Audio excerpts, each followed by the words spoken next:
Halo Sobat Paralel semua, terima kasih sudah mau mendengarkan ocehan saya sampai di video kali ini. Semoga sobat semua diberikan kesehatan dan dilancarkan rezekinya oleh Sang Maha Tunggal.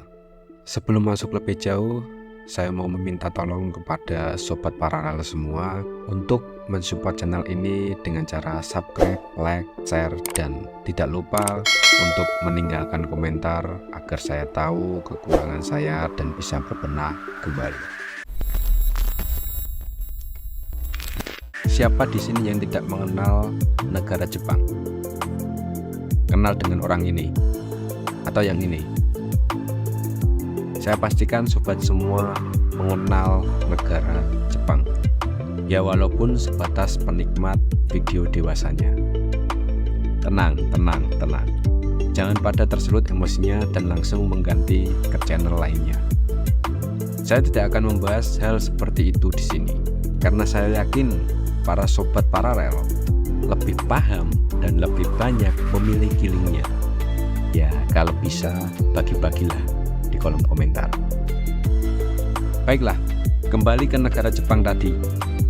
Negara Jepang atau biasa disebut sebagai negara matahari terbit adalah negara yang kalian lihat sekarang ini menjadi salah satu negara maju dengan etos kerja yang sangat tinggi. Tapi tahukah kalian, ternyata negara Jepang hanya butuh puluhan tahun untuk menggapai kemajuan itu. Dan tentunya lebih cepat daripada negara kita.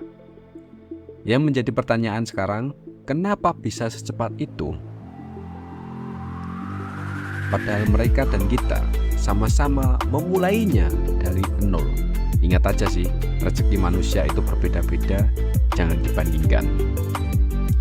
Oke, kita kembali ke masa lalu. Akan saya bawa kalian ke masa lalu. Jepang merupakan salah satu negara yang mengalami kekalahan pada saat Perang Dunia Kedua. Dan itu pun menyerah tanpa syarat kepada sekutu. Penyerahan tanpa syarat itu terjadi setelah Amerika menjatuhkan bom buatannya, bom atom di Hiroshima dan Nagasaki. Bom pertama yang dijatuhkan oleh Amerika yang merupakan satu-satunya bom atom kala itu yang dijatuhkan di area sipil dan meluluh lantakan kota Hiroshima pada tanggal 6 Agustus 1945 siang hari dan menewaskan lebih dari 80.000 jiwa manusia. Bahkan semua makhluk hidup kala itu meninggal. Bom pertama ini dinamai Little Boy. Ya walaupun nggak little banget sih, kalau kata orang kecil tapi mematikan. Setelah menjatuhkan bom pertama, Amerika sebenarnya itu sudah meminta Jepang untuk menyerah. Namun karena etos kerja dan percaya dirinya orang Jepang itu tinggi serta sangat mencintai pekerjaannya, Jepang pun tidak mau menyerah dan meneruskan perjuangan di dalam medan peperangan. Akhirnya Amerika pun meluncurkan bom yang kedua yang mereka namai Fat Man pada tanggal 9 Agustus 1945 tepat di kota Nagasaki yang membuat mental orang Jepang kala itu benar-benar sangat down. Bahkan tidak sedikit yang meninggal. Ya mau gimana lagi, kan terkena bom atom.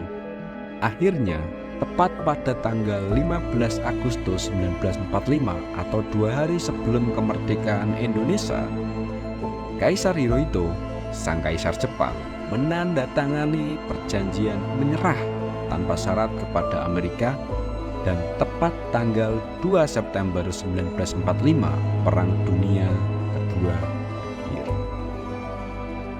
Namun dengan etos kerja yang masih tersisa dan kepercayaan diri yang sangat-sangat tinggi serta rasa cintanya kepada negaranya sendiri, Jepang pun memulai semua peradaban mereka dari nol. Dan pada saat itu juga negara tercinta kita, Negara Kesatuan Republik Indonesia, juga mulai dari nol. Ya lebih tepatnya baru merdeka. Namun yang menjadi pertanyaan, kenapa sama-sama mulai dari nol, kita tertinggal dengan Jepang? Dan apakah kita harus berterima kasih dengan Amerika dan sekutunya? Karena berkat mereka, Jepang keluar dari negara kita. Sebentar, jangan terburu-buru. Jangan langsung menyimpulkan sebelum saya selesai bercerita. Oke, kalian akan saya bawa kembali ke masa sebelum Perang Dunia Kedua selesai. Lebih tepatnya 3 tahun sebelum kemerdekaan negara kita tercinta, atau lebih tepatnya lagi pada tanggal 3 Maret 1942. Hari itu sekitar jam 11 siangan lah. Jepang mendarat di negara tercinta dengan semboyan, "Kami adalah saudara tua kalian." Apa respon dari nenek moyang kita? "Oh, saudara tua kita, tolong kami dari penjajahan Belanda dong." Dengan hebatnya, Jepang pun menjawab, "Wahai adikku, saya akan membawa kalian ke dalam kemerdekaannya." Sorak-sorai bergemuruh dari rakyat Indonesia menyambut tentara Jepang kala itu karena janji manis yang diberikan oleh Jepang tentang kemerdekaan Indonesia. Namun apa yang terjadi? Jepang memang berhasil mengusir Belanda dan menawan siapapun yang melawan pemerintahan Jepang kala itu. Akhirnya impian dan harapan serta cita-cita akan kemerdekaan rakyat Indonesia kala itu sirna. Mimpi buruk pun mulai terlihat di depan mata dan tergambar jelas serta menjadi kenyataan. Dari mulai makanan, obat-obatan, pakaian, dan berbagai macam barang kebutuhan lainnya menghilang dari semua pasar yang ada di Indonesia. Kelaparan terlihat ada di mana-mana. Rakyat Indonesia kala itu sangat-sangat menderita.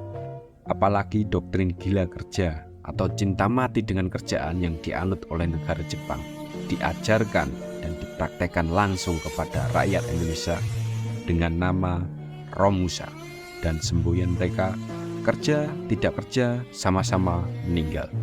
Ya, sebenarnya semboyan tadi saya yang buat sih, bukan Jepang. Tapi begitulah cara saya menggambarkan doktrin orang-orang Jepang ini.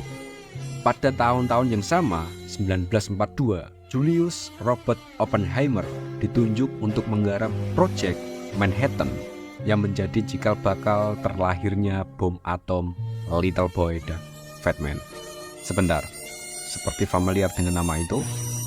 Benar sekali, filmnya rilis pada tanggal 19 Juli 2023 kemarin.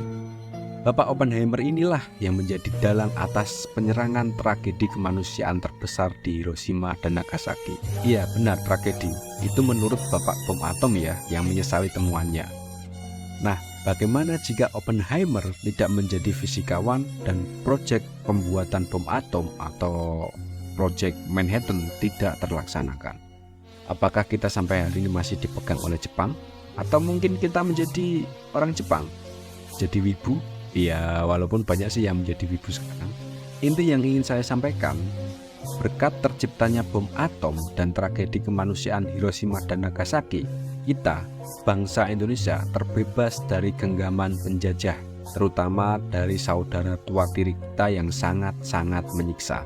Saat itu pula para pemuda seperti saya, bukan sih, kan saya itu nolep. Intinya pemuda seumuran saya memaksa para tetua, lebih tepatnya Soekarno-Hatta, untuk mengumumkan kemerdekaan Indonesia, hingga mereka berdua diculik di Rengas Dengklok kan.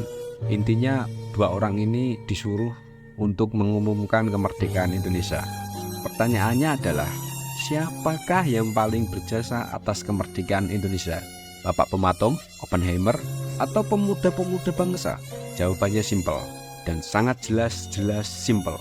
Semua ini berkat pemuda-pemuda bangsa Indonesia. Kenapa? Saya jelaskan. Kalau saat itu bangsa kita tidak mendeklarasikan kemerdekaannya, maka status kita masih menjadi bawahan atau jajahan dari negara Jepang.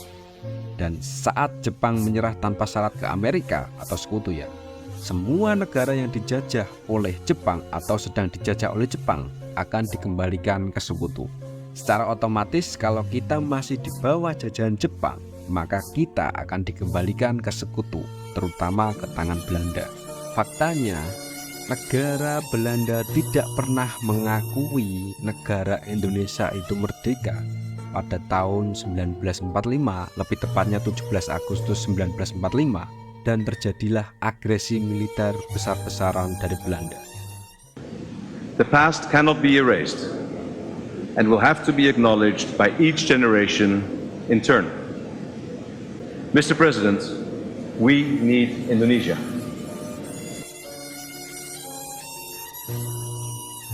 Akhir video, saya hanya ingin mengucapkan semua kebenaran hanya milik Sang Pencipta dan semua kesalahan murni milik saya pribadi.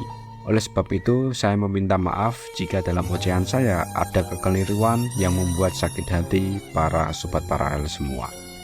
Sekian dari saya dan sampai jumpa di video selanjutnya. See you.